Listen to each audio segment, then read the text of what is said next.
Yes, it's your boy NK, aka the man of the hour, too sweet to be sour. I'm holding down hosting duties today. Big up Mekz, he couldn't be here today. But yeah, man, I'm gonna try do my best to replicate the great work he does on Revolution Radio. But today I am not alone. I am joined by one of my Ace Techers brethren, a fellow AEW enthusiast, I'm gonna let the guy introduce himself. My bro, tell the people who you are, man. It is me, your True Hill Phenom SP3 of the True Hill Heat YouTube channel of Believe in Pro Wrestling. I don't know if you see me. I used to be over at Wrestle Talk until I was a little bit too American for Wrestle Talk. They wanted to do things in the studio. But yes, Yeah.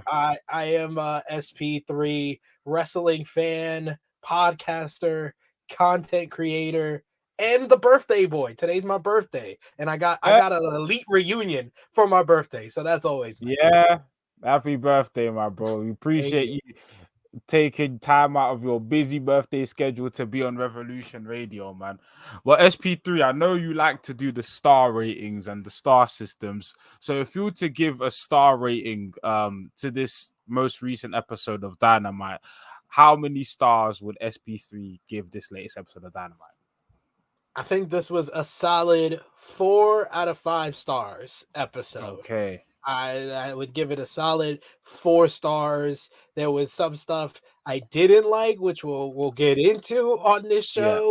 And there was stuff that I really did like, but when you have a ending and a finish like that, it's usually how you leave them is the lasting impression. And the lasting impression, one of my favorite staples of all time, reuniting. I gotta give it a 4 out of 5 for sure. Yeah, for sure. Listen, we're definitely going to get into that closing segment, but let's go in chronological order. Let's start with the beginning. AEW Dynamite opened up with a promo segment between Wardlow and Christian. Wardlow walked out. He challenged Christian to face him and quote unquote challenged him to spit on him. Christian then proceeded to come out with Luchasaurus. They, got into a little verbal disagreement. Christian was about to gesture to spit on him, and a massive brawl ensues. Wardlow gets his licks in, but eventually the numbers game plays a factor. Christian goes with a low blow, and then from there, Luchasaurus proceeds to beat the heck out of Wardlow, and then which eventually ends with him getting thrown into a ladder. And then later on in the show, we've then find out that this was to set up a ladder match for the TNT title at Revolution Double or Nothing. But SP3, what did you think of this segment? Did you think, we're so used to AEW opening with a match, do you think that starting the show with a promo segment from Wardlow was helpful? Did this segment kind of increase your investment in the feud? Give me your thoughts. Well, I'm a big Christian fan, aka Christian is better than Edge. I've always been on that for a long time, even though Edge and Christian was like one of my all-time favorite tag teams. I've always thought that Christian was a lot more consistent. I feel like Edge's peaks are higher than Christian's peak, but the Yeah. consistency of Christian's career is why he's better than Edge. So anything involving Christian, I'm always, more invested into, and especially this character of the Yeah. no chill Christian who always wants to talk about somebody's dead father. I've always enjoyed it. I really enjoyed the promo last week. They got a bunch of heat from those Florida fans, and this was a nice little follow-up to that. Wardlow coming out looking like Joe Swanson from Family Guy. I don't know if that is a bonus, a plus, or a negative to his whole non-ponytail look. The shirt was not kind to him, but I thought that this was a solid opening segment. It did get more, investment into the current feud going on with Christian and Wardlow, and it naturally led to the setup for, the matchup coming up at Double or Nothing. So I thought this was a good way to start the show, and I believe this is the first time AEW Dynamite had ever opened and closed with a non-wrestling segment. So I thought that was very interesting. Yeah. I thought this episode is a good observation. I thought this episode as a whole was a massive shake up to the status quo. In terms of like when I saw that Jay White, for example, later on, and Ricky Starks were in that main event slot, but then the match ended the way it did, and we had so much time. I'm like, we're really ending and starting AEW with a segment that's different. Um, I'm somebody who, in all honesty, hasn't been a big fan of Wardlow as of recent. I think he's a guy with infinite potential, but I just think the materials he's been given so far haven't served him well. And I'm kind of salty that for Wardlow to win the TNT title, we kind of had to prematurely end Powerhouse Hobbs' run with the TNT title. So like there's a little bit of animosity and bitterness going into this TNT title run, but Christian, as you said, has been a revelation ever since he's joined AEW. You know, these mean spirited promos he's cutting on people's families have been excellent, and he's just a heat magnet. He's a heat machine. Like whenever he goes out, he's one of, I said this on a previous review, but like I feel like modern day wrestling heels kind of almost are too likable these days. They're too cool for school, and Christian kind of someone you can just unapologetically hate. Like yeah, he does his role. He does his role as a heel well, but he's still very hateable, and that's what I love about Christian. This beatdown segment, this beatdown segment was good, and obviously leading towards a ladder match. You know, that's kind of Christian's claim to fame. I'm always interested seeing big men in a ladder match. I always think ladder matches are kind of reserved for like the smaller guys or the high flyers, but it's going to be interesting seeing how like Wardlow navigates a ladder match. I think this will be his second ladder match in AEW after the what was the Face match? of the Revolution, Face the Revolution. That's it. Yeah, after the Face of the Revolution ladder match. So it'll be interesting to see what Christian and Wardlow do in that match. Do you have any early predictions for that Revolution match since the match has been set?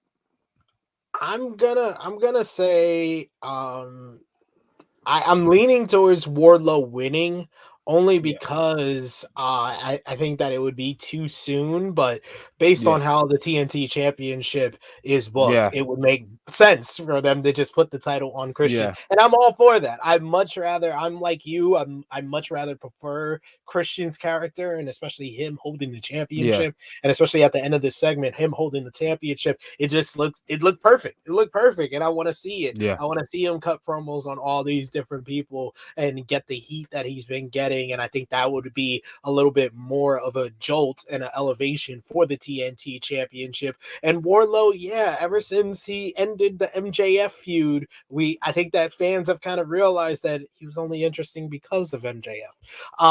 So it's like if you don't have MJF for him to be the bodyguard for or the foil for, he's not that interesting. He's still a work in progress. I think that they need to, let him and Orange partnership kind of develop more. So that's why I would keep the championship on him. And when you really look at both guys' styles and remember the fact that Christian hasn't really worked a ladder match since coming back out of retirement. Like it's been since 2011 when he had the ladder match with Alberto Del Rio at Extreme Rules when he won his first World Heavyweight Championship. That's the last time I remember Christian really being in a one-on-one ladder match. I know he was in Money in the Bank in 2013, but other than those two, it's been nearly a decade since he's been in a real ladder match like this. So it's very interesting. I think he was actually in the Face of the Revolution. The Face of the Revolution that Wardlow won.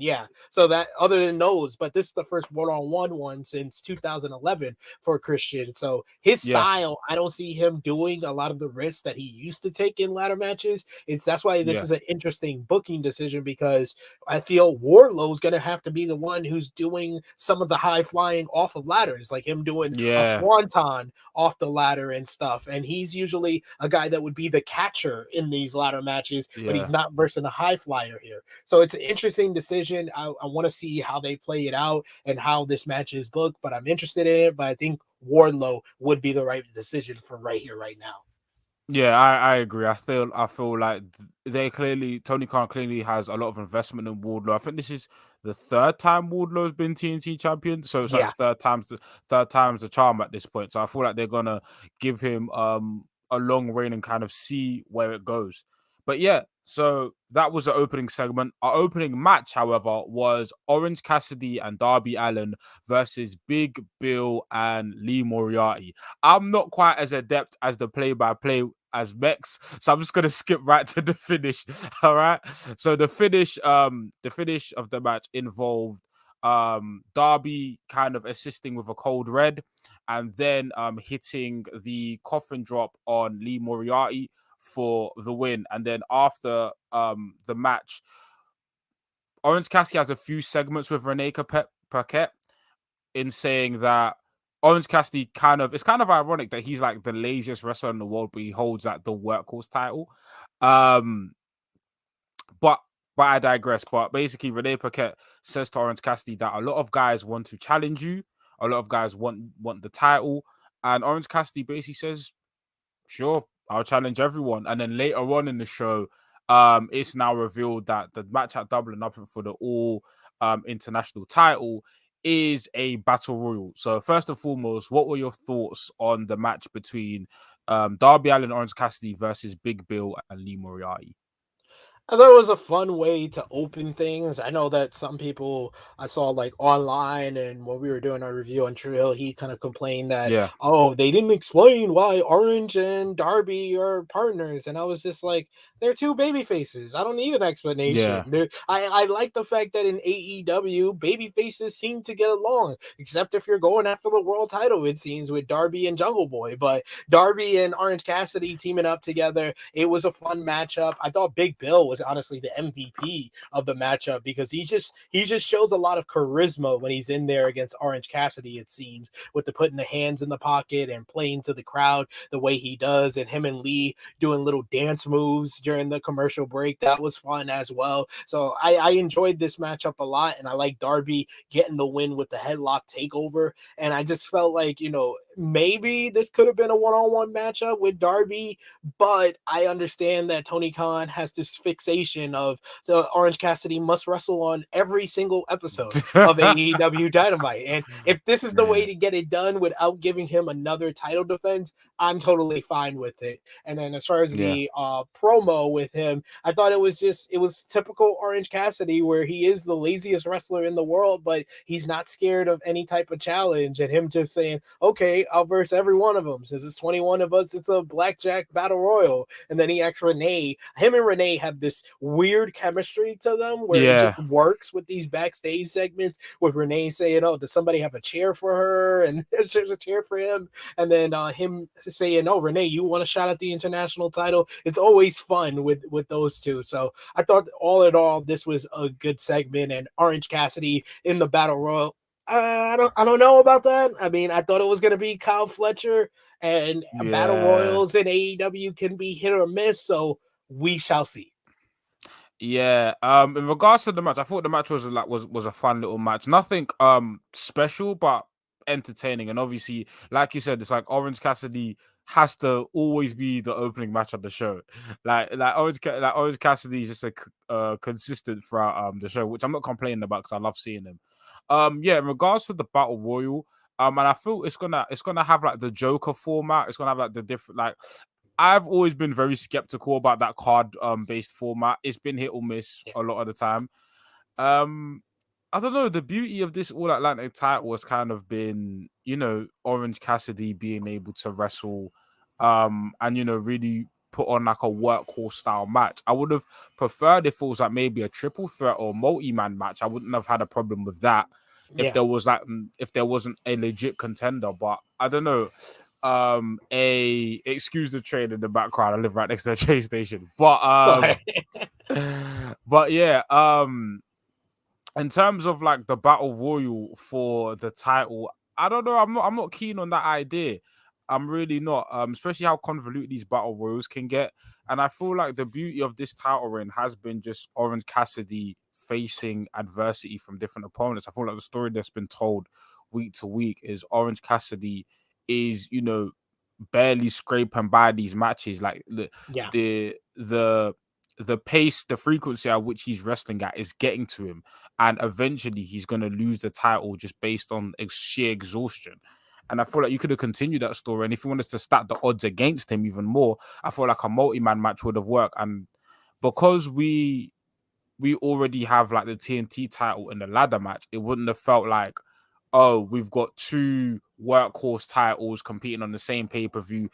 You've got a stipulation for one, you've got a stipulation for another, but it doesn't feel like the stipulations undermine each other. But I guess we'll just have to see. Um I don't predict Orange Cassidy loses it at Double or Nothing. My original prediction, if it was like a triple threat or a singles match, that he would have lost the title. I think his days with the title are coming up, and Yeah. I don't think he lasts too long with that title. Maybe at Forbidden Door, where if you remember, that's where the title debuted as well. So it could be like he loses it at Forbidden Door, but I feel like it'd be a very bad end to his title reign if he was to lose it in a battle Yeah. royal. I kind of do agree with you that it would make more sense for him to eventually lose it at Forbidden Door.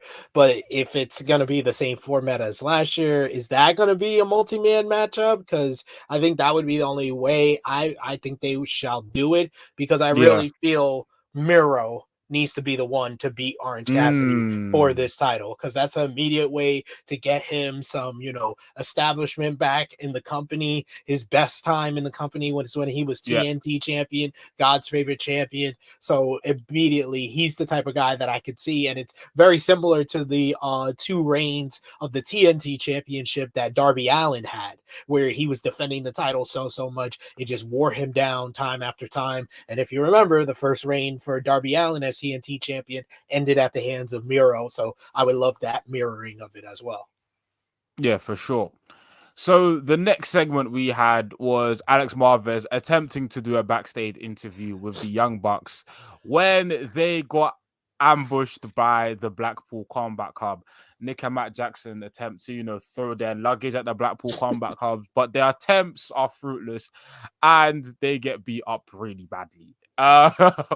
This was a nice segment. Obviously, it leaned into what happened at the end, but who doesn't love a good Blackpool Combat Club and the Elite beat down? But I was watching this, online on Twitter. The Blackpool Combat Club have gotten the best of the Elite a lot of the times during these beatdown segments.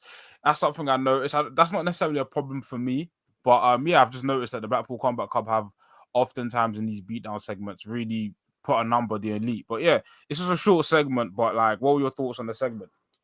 I thought it was fun. I think if this was the only segment for Elite and BCC for the night, I would have thought of it differently. But this was a nice Yes. kind of like foreshadowing of what would happen later on in the night, and I especially like Moxley grabbing the camera and saying, "We are the elite of this business." I just love this side of Moxley being able to be a heel and just be kind of remorseless the way he is, and the way Yeah. they've been jumping the Elite. And I did also kind of pay attention to the fact that BCC has really dominated this feud, as well as Yeah. their, attacks and beatdowns, other than when the Elite like first came back after the Young Bucks were taken out in the Yeah. ambulance. That's the only time the Elite really have got the advantage on the Blackpool Combat Club, and when Takeshita made the save for them. So I think they have Yeah. booked this very properly. Like, honestly, the Elite versus Blackpool Combat Club is not only the best rivalry and story in AEW, I think it's the best in wrestling right now, Yeah. For because sure.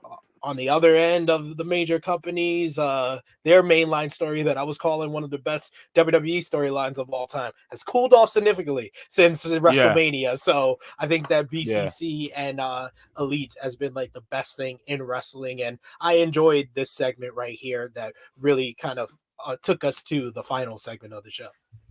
Yep. And then next we have pretty much an exhibition match between Sammy Guevara and I believe the guy's name's Exodus Prime. The best name for a jobber I ever heard. Exodus Prime. Yeah, listen, this was a squash match. Just, this was a match obviously to keep Sammy strong, make Sammy strong before the pay-per-view. And Sammy cut a promo. I can't recite everything about the promo, but the last part of the promo was as I listened to my heart, and my heart says at Double or Nothing, I will be AEW champion. This was, and I saw this was very babyface-esque, the promo. And I'm the I got whiplash. I was like, wait, this guy throughout the feud, even if you look at the feud in isolation, week to week to week, he's been cutting heel promos. Yes, he's obviously spoken about how he's had to, get out of the mud. He's come from the bottom, working at Subway. But at the end of the day, he's been heel. He even teamed with MJF as a heel. So him turning on MJF, that's fine.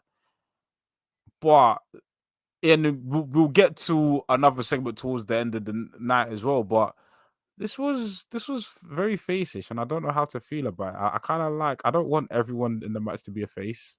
I kind of saw this coming after Yeah, last week when they did the little vignettes for every person in this four-way at Double or Nothing, and that was my biggest complaint about those vignettes, because I enjoyed every one of them in different ways. I thought MJF had the best one. I thought yeah, Darby's was really good. I thought Jungle Boy's was good. Sammy was the yeah, one that was off-putting, because I was like, they're presenting him as a babyface here? That's yeah, kind of strange, because the week before he was teaming up with MJF, they were like this great heel combination, reminded me of Chris Jericho and Kevin Owens back in 2016, the way they were vibing with each other. And now yeah, you had that vignette last week, and then this week you have him in front of his home state fans. So I understand in a vacuum making him a babyface for the night, but it's everything else after this where I was just like, well, now he's got to be a babyface in places that he's more than likely not going to get cheered. So it was yeah, very confusing. And I tweeted it out. Why are they trying so hard to babyface Sammy Guevara? Like, I knew that, people say, oh, they babyfaced him on All Access, but nothing on All Access has been canon on AEW television, Dynamite, yeah, Rampage, any of these shows. So I just don't understand it. And it's just weird, because if you're going by All Access, then Britt Baker should be a heel, because she healed herself on that show by how much she talked about Thunder Rosa. So it's a decision. yeah. It's a decision for sure. Yeah, we will definitely talk. We are going to talk about this again. But the next segment was Jeff Jarrett, Sanjay Dutt, and Jay Lethal were headed to the ring when Dax Harwood and Cash Wheeler ambushed them, and we have another brawl. This, FTR seemed to be getting the better of Jeff Jarrett, Sanjay Dutt, and Jay Lethal. But we have a surprise appearance from a Karen Jarrett. She low blows. I believe it was Cash, right? She low blows. Yeah, she low Yeah. blows Cash, and and obviously that allows Jeff Jarrett to get the upper hand.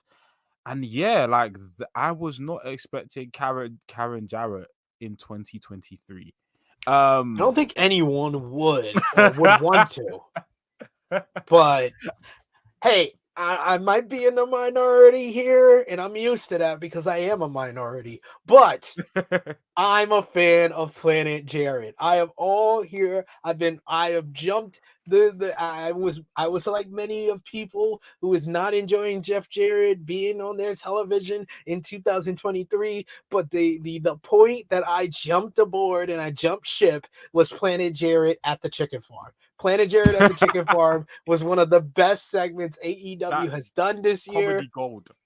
I'm here for all of this. The over the topness. You got blind Dax last week doing a perfect power driver when he can't see Mark Briscoe. You got this week with Satam Singh taking one of the perfect table bumps that we've seen in AEW. And then the fun little brawl with them taking off, Jay Lethal's gear. And then Karen Jarrett coming out. It's just going to be more shenanigans, more interference, and Jeff Jarrett wins. I'm all for it. It's the Jeff Jarrett in Jeff Jarrett AEW. wins. And Jeff Jarrett in AEW is the perfect example of what's old is new again. I hated Jeff Jarrett 20 years ago when I watched TNA, and he used to always win, beating some of my favorites like Monty Brown and Sting and people like that. But I am all here for Jeff Jarrett in 2023. Like when Jeff Jarrett first signed for AEW, I was like, why? Why are we bringing this man's brand of lunacy into AEW? And it took a while, but I'm thoroughly entertained by him. And you know what? My prediction is if Christian doesn't take the title off Wardlow, let it be Jeff Jarrett. Why not? Like Jeff Jarrett as a TNT champion would the only reason why I'm opposed to FTR is because they just won the titles and I want them to do something significant at Forbidden Door. But other than that, if this was like all out season where it was just like towards the latter half of the year, I'd be fully on board with them winning the tag team titles. But yeah, like this has just been absolute lunacy and chaos. And it's not what I expected FTR to do once they won the titles, because they had like the whole there was a whole campaign, especially like this time last year, for them to be the tag team champions. And even if you compare like this year to last year in terms of like the consistency of matches they've been having, like it's not been the same year. But I do feel like this is entertaining. And I feel like eventually we are going to get to those, 5-star FTR matches eventually. But this isn't a bad, detour on the journey to that. So yeah, this is like thoroughly entertaining. This is something different. That's the best thing, because it's different from just them having great matches. They're actually telling a story here, and everybody will be back on the FTR best tag team in the world when they have a banger match of the year candidate at Forbidden Door with Aussie Open. So we'll be fine. Yeah. Boy, when it gets to Forbidden Door season, we're definitely going to have another conversation, because there's a lot of potential matches on the line for sure. Then we have another backstage segment between Darby Allin and Renee Paquette. Sammy interrupts the segment and says he was never going to lay down for Moxley for MJF anyways. Again, kind of leaning towards the whole babyface stuff. And then, him and Darby fist bumped. Okay, cool. Weird.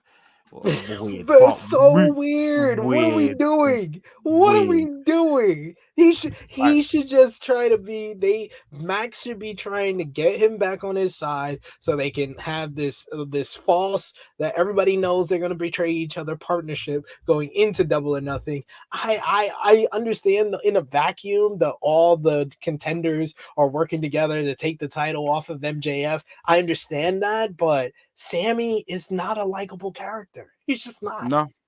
No, like I was more intrigued by the plot line they were doing, where MJF was trying to coerce Jungle Boy, I think 2 weeks ago. I think it was I was if they had taken it down this route where it's Jungle Boy kind of flirting with the dark side a little bit, then I would have like believed this a bit more and it would have been a lot more interesting.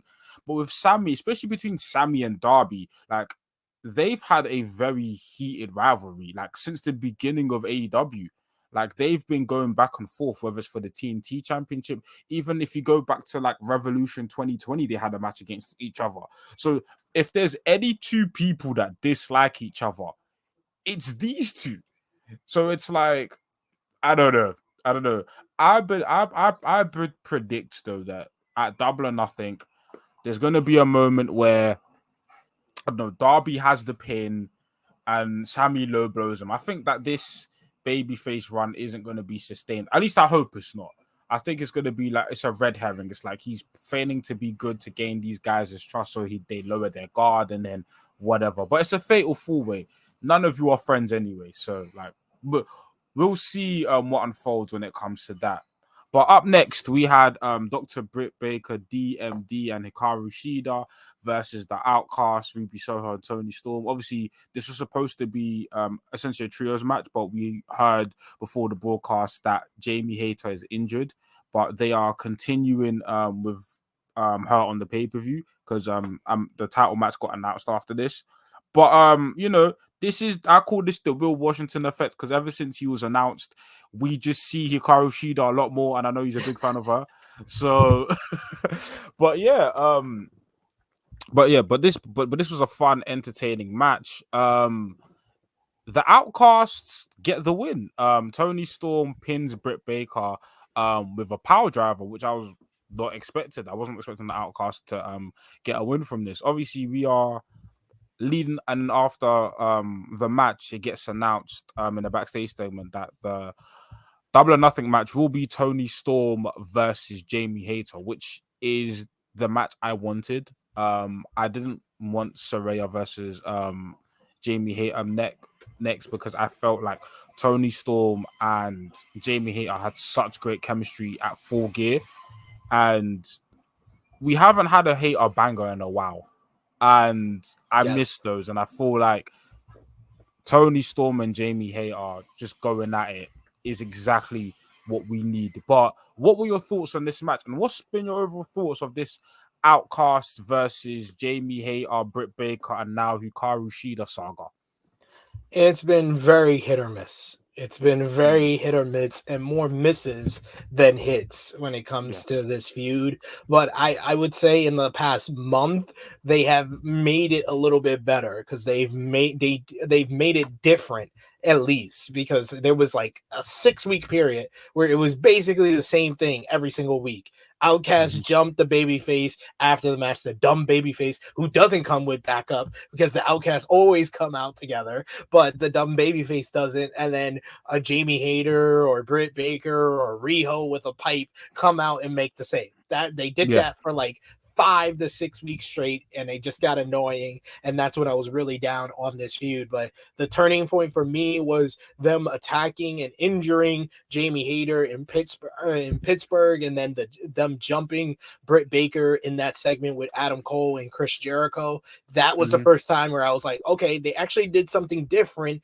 to progress this feud. And then since then, we had the Hikaru Shida return. We had this match right here, which was, the crowd was very much into, especially Shida. I felt like she was the most over out of all the women in the matchup.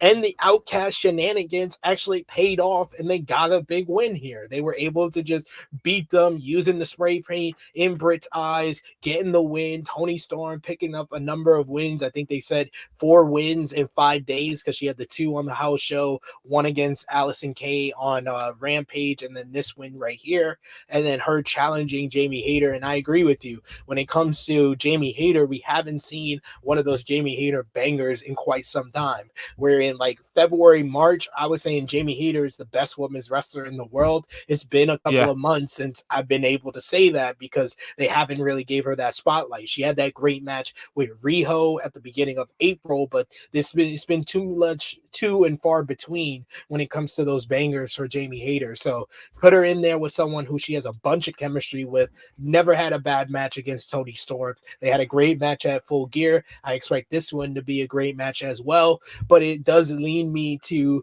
feel that this Outcast homegrown thing is going all the way into the summer, because the only reason you hold off on not making Saraya the more logical person from the Outcast to get this title shot here is because Tony Khan wants to actually do Jamie Hayter versus Saraya in London at All In.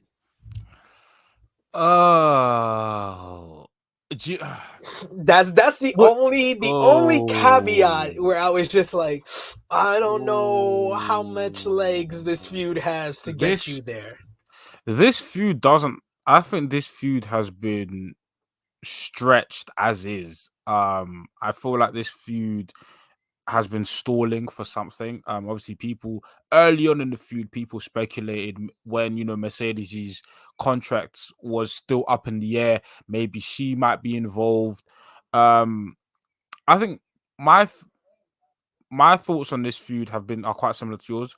I was very disappointed at first because when I was presented the idea of outcasts versus originals, I thought that this would be something that divides the entire women's roster.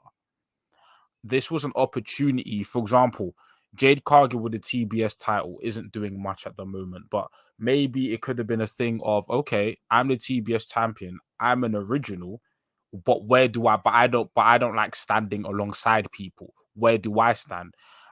Even some of the up and coming girls, and obviously we've seen people like Willow Nightingale and Sky Blue here and there, but they haven't been like permanent fixtures in this feud. What I wanted to see was kind of like a locker room divided.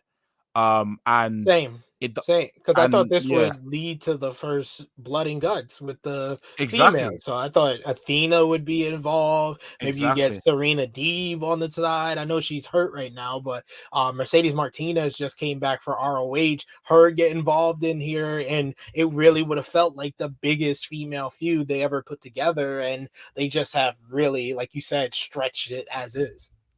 Yeah, and then it became a pattern of week to week the same segment where Outcast beat down one of Britt Baker, Jamie Hayter, or somebody on the fringes like a Riho or Willing Nightingale would come up with some sort of weapon, run the Outcast out of the arena, rinse and repeat, rinse and repeat. I feel like it has picked up a little bit with the introduction of Hikaru Shida. But my thing is, there's no end game with this feud, and that's my biggest problem. It's like, okay, once Jamie Hayter beats Tony Storm, this feud has every possibility of continuing, but continuing for what reason? It feels like it's just and the idea of like an all-in match in London, stretching it all the way then is a very possible idea because I'm sure in Tony Khan's mind, listen, I'm gonna give the two British women an opportunity to perform in probably the biggest show of their lifetime at home. But at the same time, it's not in service of the feud or the product. And for me, the women's division needs some new faces. I feel like and I don't mean new faces in terms of like talent coming in, and just in terms of like rotation around the title picture. And what made Jamie Hayter's title reign what was so welcomed about Jamie Hayter's title reign was because the first couple months was excellent women's wrestling. Like I would say match quality wise, we hadn't seen a reign in the women's division produce that high quality of a match since Hikaru Shida. But the difference is Jamie Hayter's doing this in front of a crowd where Hikaru Shida, majority of her title reign took place in the pandemic era. So it was an exciting time for the women's division in terms of like matchups. And I feel like we've kind of sacrificed that to tell this storyline that isn't quite connecting. Um, so I hope Double or Nothing. I know there's probably going to be a pause after Double or Nothing because we're in Forbidden Door territory. Yeah. But I just hope post like Forbidden Door Double or Nothing, we kind of wrap this up in a neat bow and move forward. I Yeah, hope they can do something like that, and then they could possibly go back to it, or you just need to switch up and add yeah, something because the yeah, Outcasts already going into like Revolution, they felt like they were stretching it to get yeah, there, and then they freshened it up a little bit by adding Ruby Soho. So do they freshen it up at Double or Nothing and add someone new to the Outcast, whether that's Athena coming in who's doing some of the best work of her career to not as many people as is watching Dynamite. She's doing it yeah, on Ring of Honor, and you already have the Ring of Honor World Champion champion, Ring of Honor tag team champions on your mainline AEW program. If this is a way Mm-hmm. to get Athena some more eyes on her, I would love for her to join like the Outcasts in some way, because she kind of fits the build on what the Outcasts are doing, and she can kind of still continue the whole theme over on Ring of Honor as well. I think that would help things out a bit if they are going to stretch it even farther than they already have. But yeah, it's hard, and I understand the people that just are over this feud altogether. Yeah, for sure.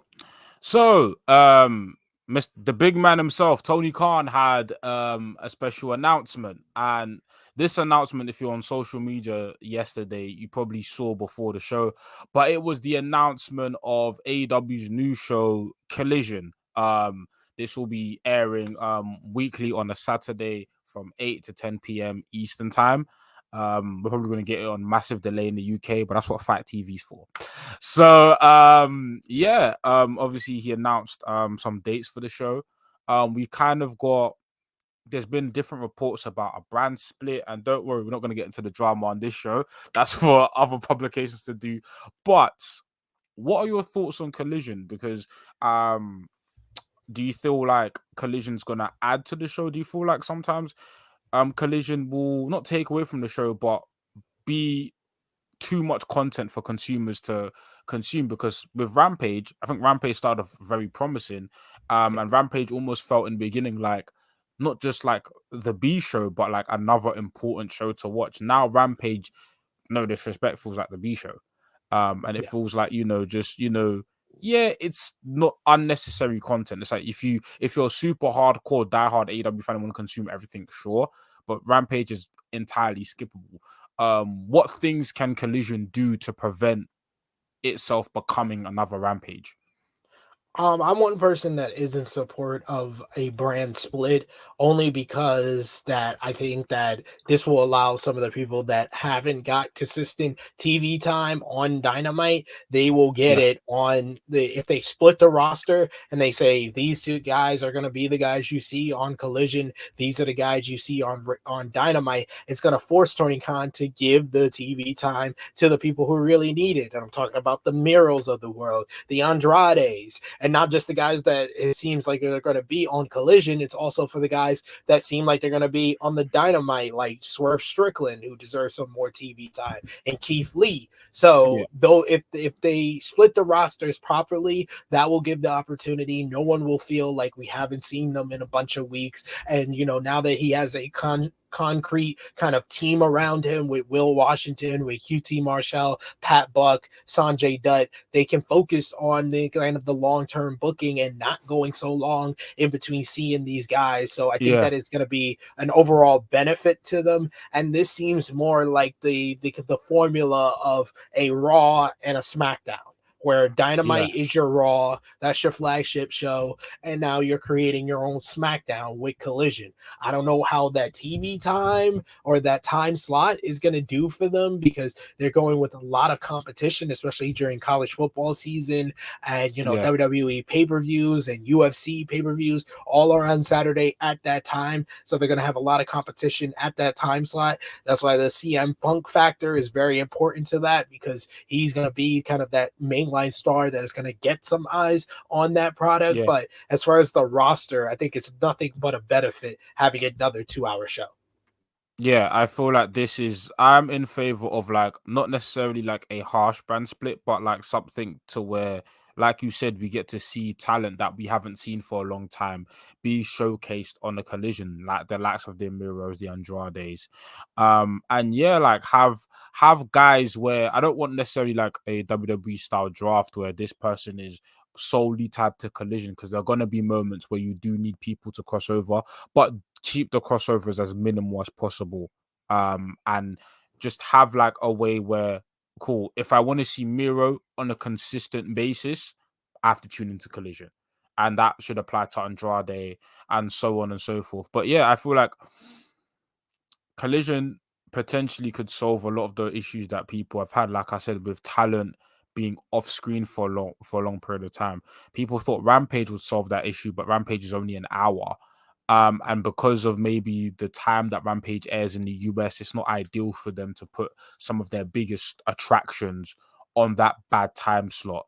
And obviously, you said there's a lot of competition, potentially with the UFC and college football, but Collision does seem something that not only AEW invested in, but Warner Media invested in as well.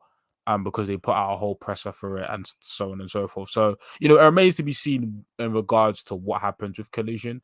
I was having this conversation on the most recent episode of Wrestling's. Do you think Collision will get its own world title?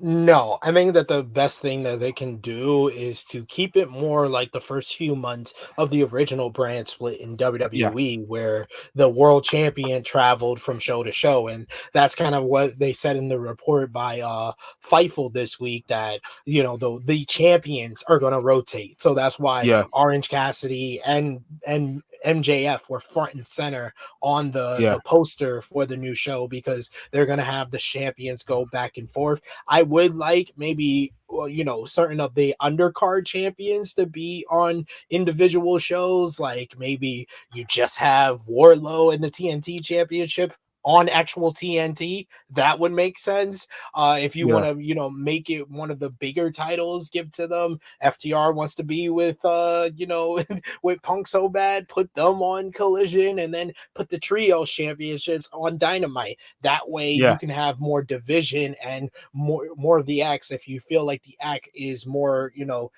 better in trios, you put them on Dynamite. If you feel like an act is better as a tag team, you put them on Collision. And they can rotate out of that. And I agree with you. They shouldn't do like a formal draft or brand split. Therefore, you don't have to kind of be like, you won't have people get upset when they see these guys going back and forth, because there was never any permanent brand split on TV or on the draft. It was only yeah, reports online. It's not canon in the TV in what we see on TV.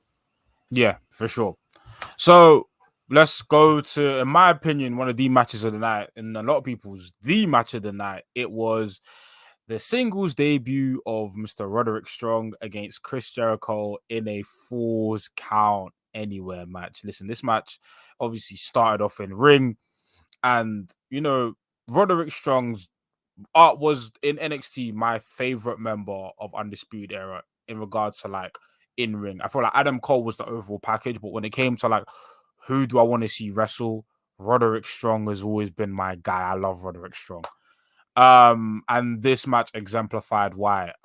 It's good to see Roderick Strong back on television. But yeah, they started off in ring, they were brawling.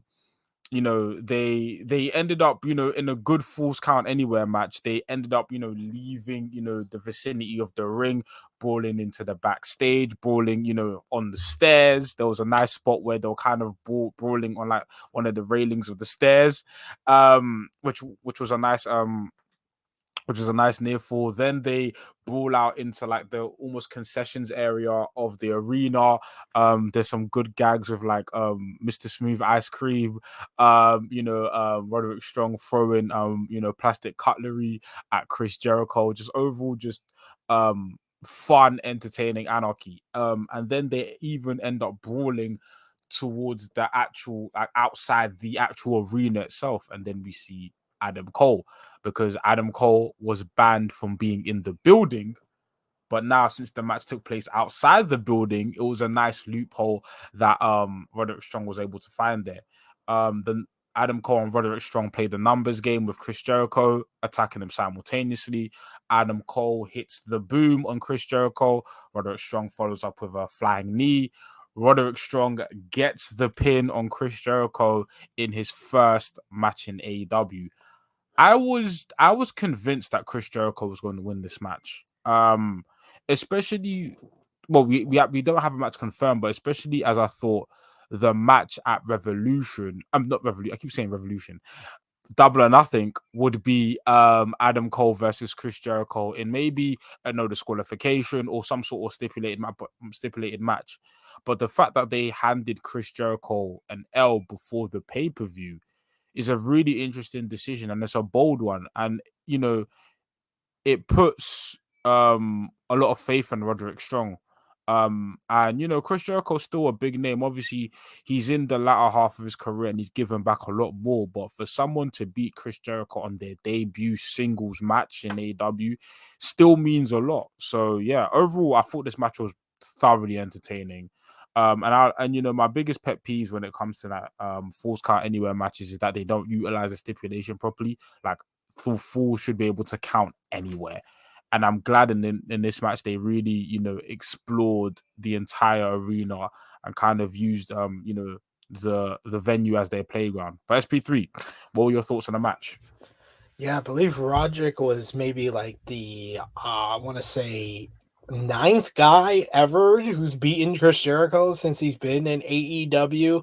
I know Wow. the most of the Blackpool Combat Club, Moxley, Claudio, Brian have beat him. Orange Cassidy has beaten him. Action Andretti, but I'm not going to go into that. But it's so few and far between that they actually have Yeah. put over. But lately, we've been seeing since Action Andretti lost, he's lost to Ricky Starks. Now he loses here to Roderick Strong. But I do agree with you. It was a kind of a nice badge of honor in his first singles Yeah. match.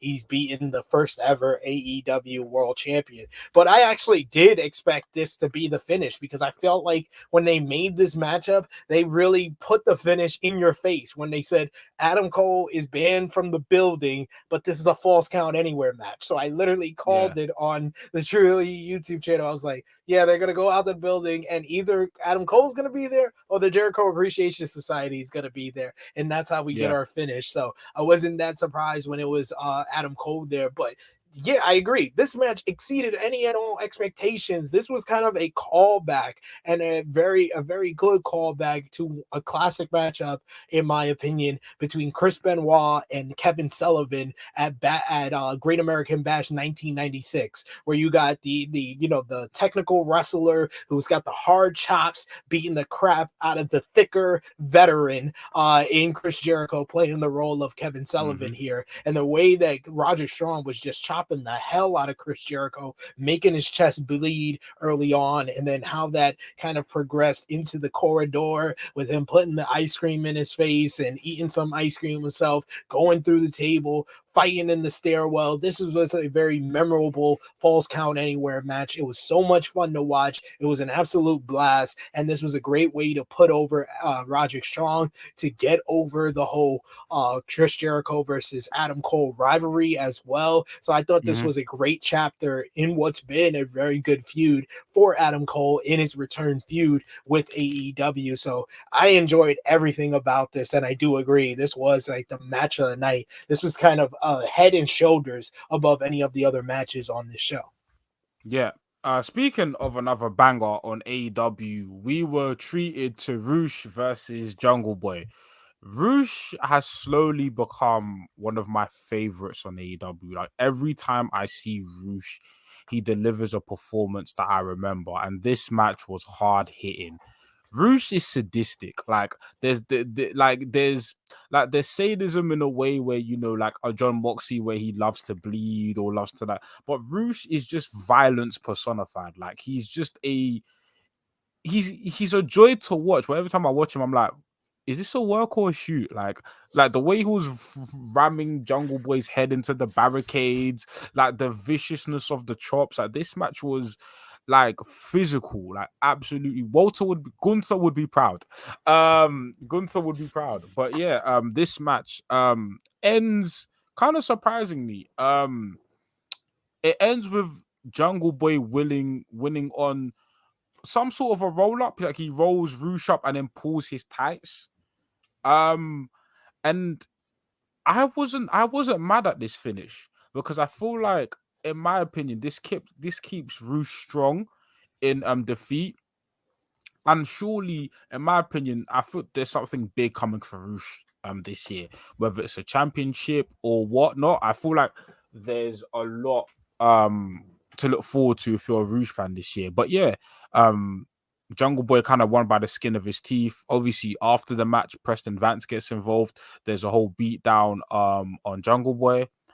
Darby Allin comes out for the save. But then Darby Allin also gets beaten up, and then Sammy Guevara comes out for the ultimate save. And the whole time watching this segment, I was like, Sammy's going to do something. Sammy's going to low blow these guys. And I was waiting, and it never came. And then the segment after this that kind of links into this is MJF watching backstage.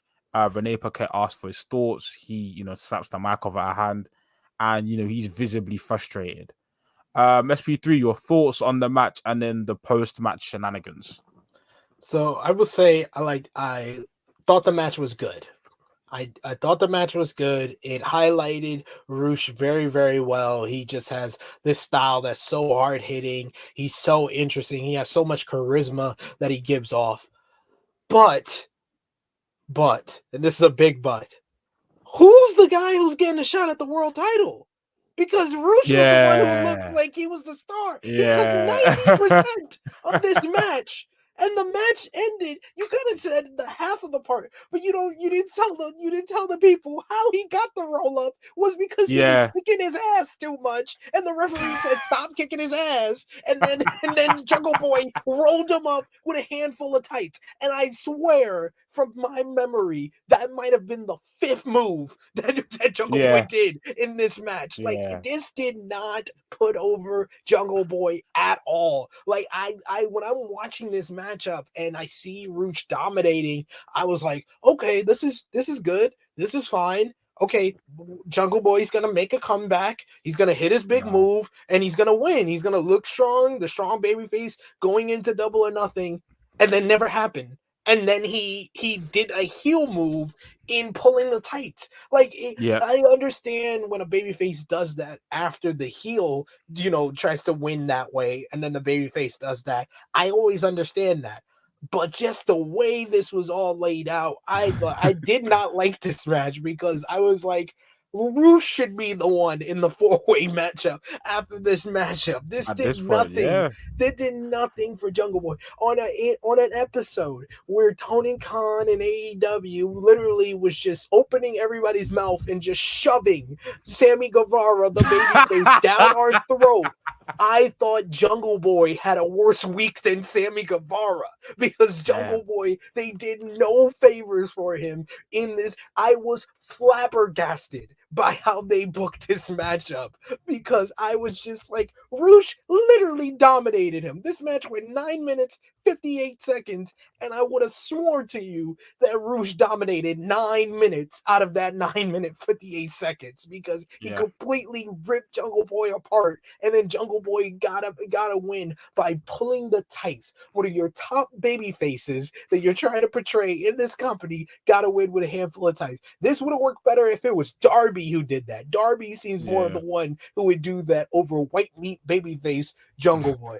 I was just so confused by that. And then the post-match with Sammy, it was predictable. Sammy got a big reaction. They were even chanting his name before he came out for the save. That's all fine and dandy. I felt like in a vacuum that worked with all the three challengers working together, and then MJF slapping the mic out of Renee's hand. That made sense as well, but my Lord, I was just like, what are we doing with this whole build to this Four Pillars match? I feel like every other week I'm like, okay, they did this guy right, this guy right, this guy wrong, this guy right, this guy right, this guy wrong. And it seems like every other week they're switching it up. One week it was Darby who didn't look good. One week it was Sammy who didn't look good, or they were portraying him as a babyface. And then this week it was just Jungle Boy literally got nothing out of this matchup with Roosh.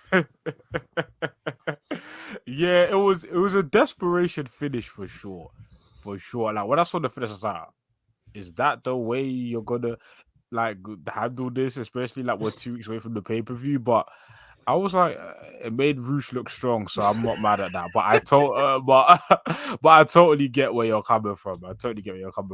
But let's flash forward to the main event. Well, at least the main event match, which was Absolute Ricky Starks versus Switchblade Jay White. I really enjoyed this match. I feel like this match kicked into gear towards the end, which is to be expected of a Jay White match. But yeah, I feel like Jay White and Ricky Starks have great chemistry. Obviously, the finish of the match baffled me. In regards to so Jay White, we're getting into the ending sequence of the match.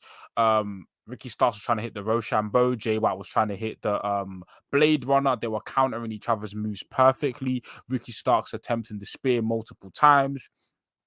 Then Rock Hard Juice Robinson slides into the ring with a steel chair.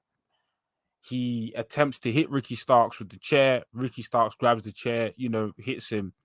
And we think, Ricky Starks is going to do the typical babyface thing of, throw the chair back and, win the match the good and honorable way. Right in front of the ref, he hits Jay White. And the ref looks at him, doesn't call a disqualification just yet, and says, I know you just didn't do that right in front of my face. And Ricky's like, yeah, and does it again, and the ref is forced to disqualify him. And then Ricky, Rock Hard Juice Robinson, and Jay White are forced to retreat the ring, and Ricky Starks opens the chair, and sits down in the middle of the ring.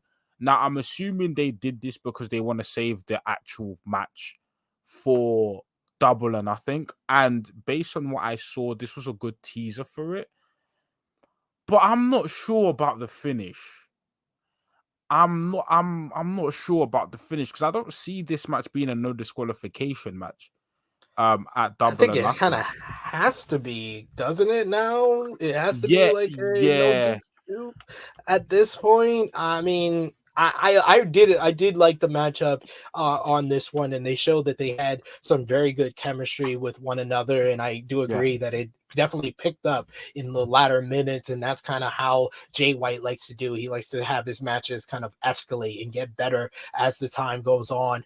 I will say I'm kind of on the fence as far as Jay White's booking since coming to AEW. I agree I would have definitely had him come in a more prominent position and position for him sure. as a main eventer. I understand them having kind of this feud where these are two guys who are trying to, whoever wins here should get propelled into the main event scene, and that would have been all fine and dandy if Jay White came in January and not in April, where Ricky Starks was kind of here in December and he was still kind of here in January. But the longer he feuded with Chris Jericho, his stock kind of fell a little bit. So Yeah, by the time Jay White came, he's here. So they're kind of having a mid card feud. They're not having that upper mid card feud and the winner gets up to the main event scene. They're having a mid card feud and the winner's going to get to the upper mid card scene. So it's totally different how that yeah, perception goes about. And I would have put Jay White in a bigger position than that because I'm a huge Jay White fan. But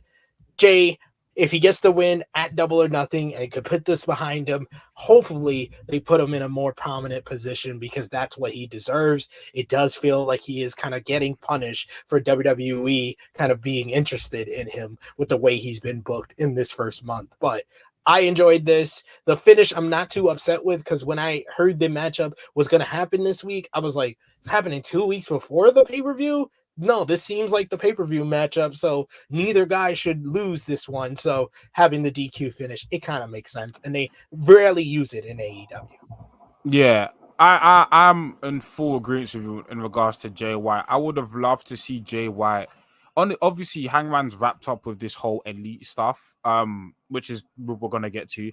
But I would have loved to see Jay White coming in with the likes of a Hangman, with the likes of a former world champion or somebody of that upper echelon, because that's what I feel Jay White is. Jay White is a top heel.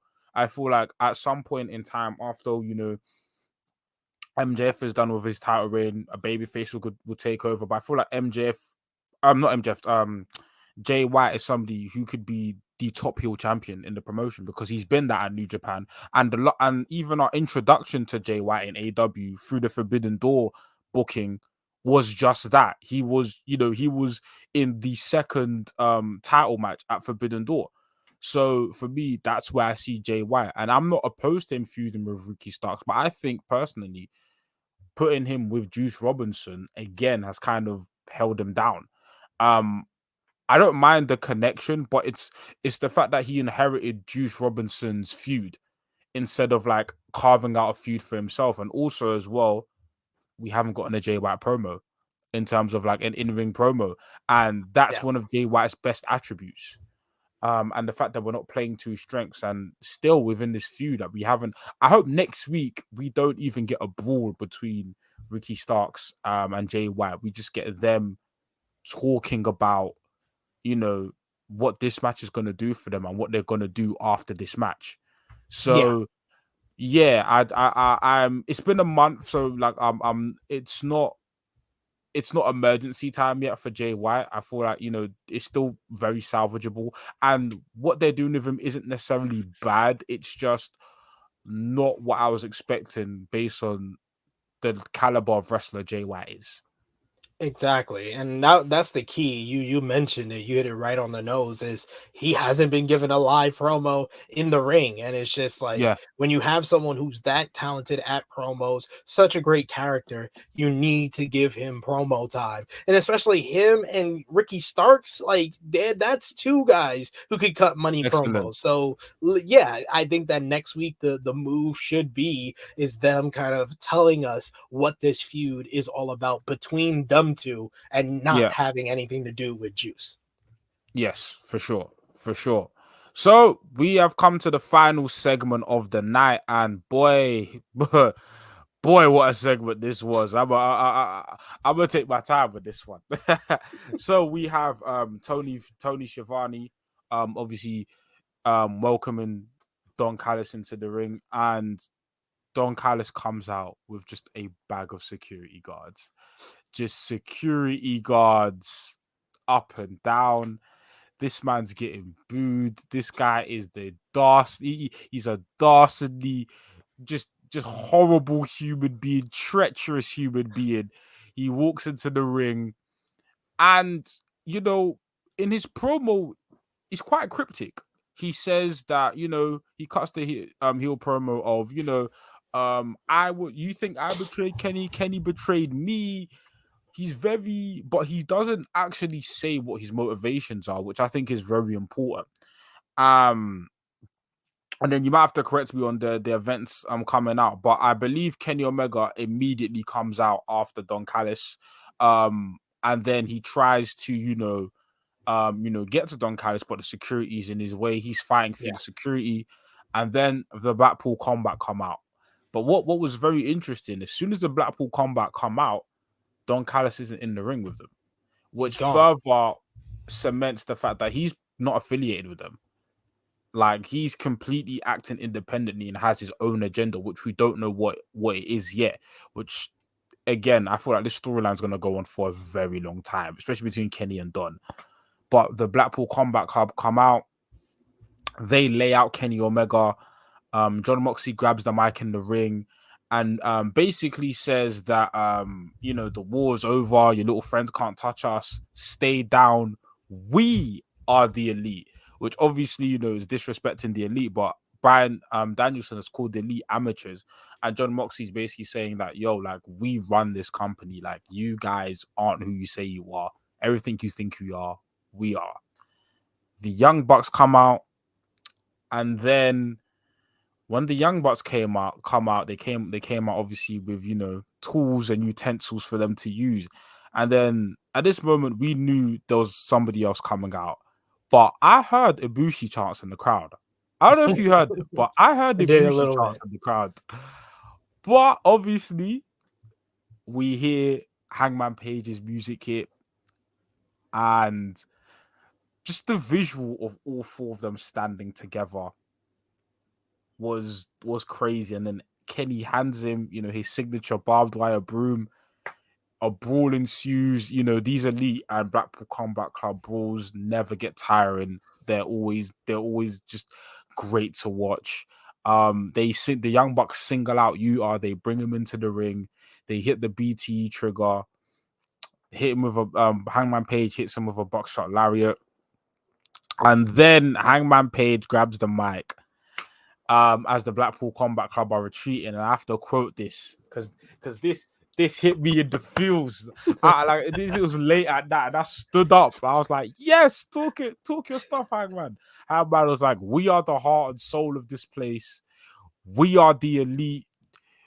we are the elite, so run and hide while you still can, because at Double or Nothing, the elite against Blackpool Combat Club and Anarchy in the arena. And Hangman Page drops the mic, and what a segment, man. As you alluded to before, I feel like this is the best story in wrestling right now. And again, like when we talk about like some of the best storylines in AEW, obviously you mentioned CM Punk and MJF, but the Elite saga with Hangman Page, and then the Elite have done it again, and now like they've added, you know, world class wrestlers like Moxley and Danielson and Claudio and Yuta into the mix, and that this is just shaping up to be an incredible story. But what I love about the story is that even if this part of the feud ends with like the Blackpool Combat Club at Double or Nothing, which I don't think it will, but let's say it ends, there are so many other parts of the story that still need to be told. What's Takeshita's involvement in this? Because he, has split allegiances between the Elite and Blackpool Combat Club. The Blackpool Combat Club attacked him, but they also made him bleed. And we know about the Blackpool Combat Club's code of honor when it comes to like joining them. He bled with them. Obviously, we have Don Callis, who's a loose thread, and then Don Callis's Twitter, the King of Winnipeg, bruv. Don Callis was a prominent fixture in the whole Will Ospreay thing, which obviously they're coming to England. We don't know. There's even a tournament to face Kenny at Forbidden Door. Where does that storyline go? I feel like there's so many loose threads in the storyline. I feel like this story has, unlike what we said with the Outcast storyline, this story has actual legs, and everything feels like it's flowing well, but there's a lot more of the story to tell, and fans are excited to see what comes next. But yeah, SP3, your thoughts on this incredible segment, man?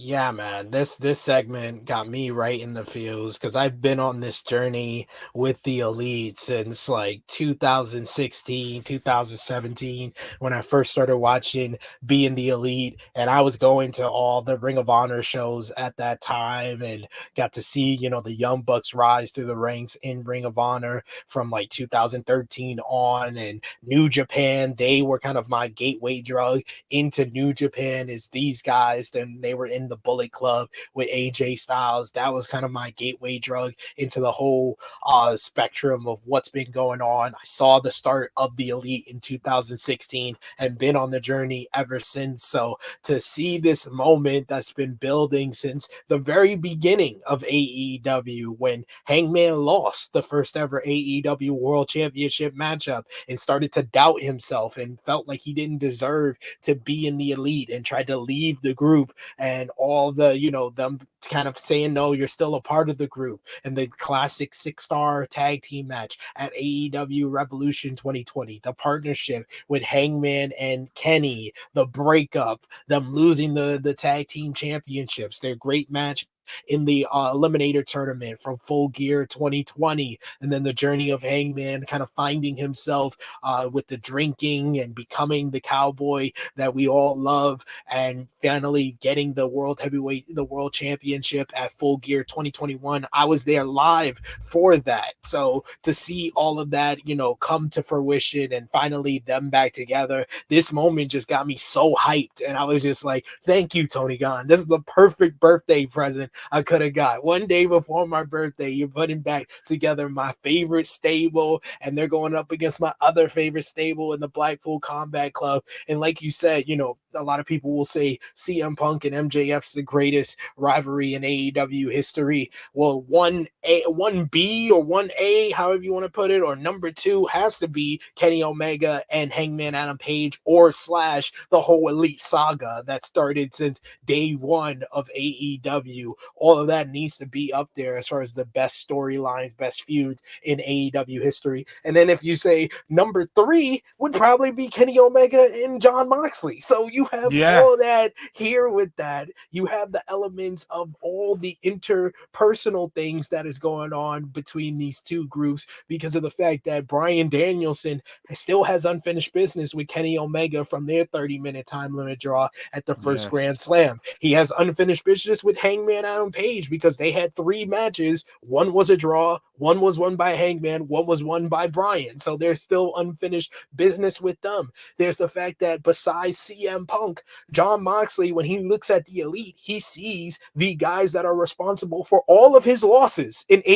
AEW. It's Kenny Omega, Hangman Adam Page, and the Young And the Bucks. Bucks. Those are all his losses outside of CM Punk in AEW, and it's all in one group. And then you have all the stuff that started, but before AEW with all these people, the history between Claudio Castagnoli and the Young Bucks from their times in PWG, Claudio Castagnoli and Kenny Omega. I saw them fight each other at Final Battle 2008 in the Hammerstein Ballroom in Ring of Honor. Like, there's all bunch of stuff that can parlay from this and a whole bunch of singles matches. I want to see Claudio and Omega again. I want to see Claudio and Hangman. I want to see Claudio and Yuta versus the Young Bucks. I want to see Bryan and Moxley versus the Young Bucks. I want to see Bryan and Kenny too. I want to see more of Kenny and Moxley. I want to see more of Moxley and Page. So all of this, like you said, there's so much legs to this, and this Anarchy in Arena, how they've built to this, and this being the best story in AEW. This feels like this can be the match of the year for AEW because the first Anarchy in Arena was mass chaos and one of the best matches of the year for AEW last year. And this feud is better than what it was last year between the Yes. Blackpool Combat Club and Jericho Appreciation Society.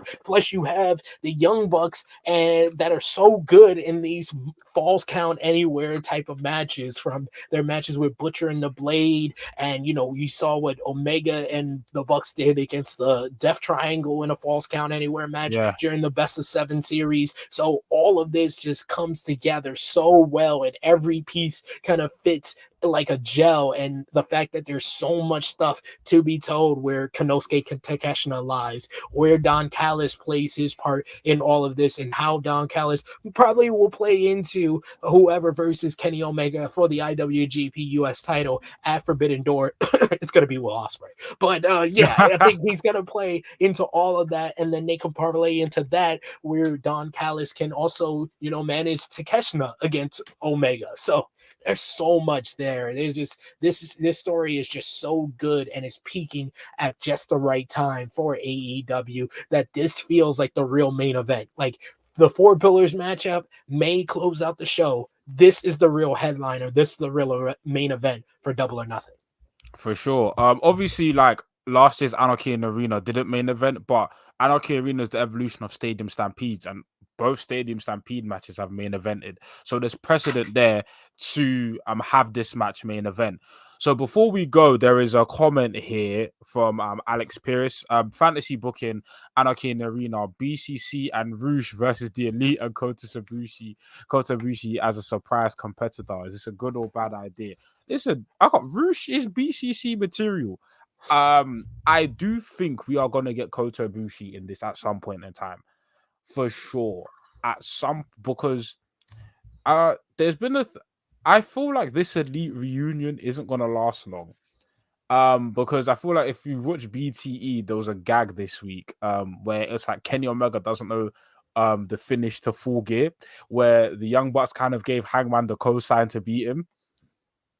And I fully see like the Hung Bucks coming back in terms of like them as a trios team. Maybe after this like Blackpool Combat stuff is over, like people splinter off. But I definitely see Ibushi coming back. Now, whether Ibushi comes back in terms of the more Don Callis end of things, because obviously, if we believe that Don Callis is going to land with Will Ospreay's got a whole army called the United Empire. So maybe Kenny Omega might need a bit of, and again, there's history between Ibushi and Ospreay. Do you know what I'm saying? So like, there's legs to this, but my prediction is we will see Ibushi at some point in AW this year. I would say I can see Ibushi coming in for blood and guts because I think this is going to lead to blood and guts between these two sides. I could see at Anarchy in the Arena that Takeshna turns on the Elite, and that's how the Yeah. Blackpool Combat Club win at Double or Nothing. And then the Elite need one more member, and Kota Ibushi is their fifth member for blood and guts, and then they win blood and guts. Yeah, I'm down with that, man. I'm down with that. I'm down with that. But SP3, man, thank you for your time, man. Thank you for coming on the show, man. Tell the people where they can find you at, man. You can find me on the Twitter machine at True Heel SP3. You can find my YouTube channel, True Heel Heat. That's on YouTube. You can listen to it on any of your podcast platforms, Spotify, iTunes, Anchor, wherever you listen to your podcast. Just put True Heel Heat. That's TruHeelHeat. Check it out. Always consistent content every single day of the week. We did a Dynamite review earlier today. It's called AE Ramble with myself and Jimmy Macaram, who is the most miserable AEW fan in the world and always finds something to complain about or some people to offend, whether it's in the chat or around the wrestling world. So I have to have disclaimers for him. And I'll be back on the True Hill Heat YouTube channel tomorrow to preview NJPW's Resurgence show that's going to have that Will Ospreay versus Hiroshi Tanahashi match in the IWGP US Championship Tournament. For sure, for sure. And also you can catch me and SB3 chopping it up bi-weekly on the Ace Techers podcast, talking that good New Japan stuff. By the time you hear us again, we'll definitely be talking about Best of the Super Juniors and that Resurgence card that SB3 just mentioned. But obviously, you're on the Wrestling's channel, so make sure you like, share, comment, subscribe. Make sure you check out all the other stuff we've got going on. We've got Indie Takers with Del Boy, with Del Boy. We've got a variety of shows on the channel. We have got our weekly podcast that comes on every Friday, and we've got episode loading for you on Friday with a very special guest. So yeah, man, stay tuned to the Wrestling's channel. Make sure you subscribe to SB3's channel. Make sure you like, share, comment, and subscribe, and we will catch you next week on Revolution Radio.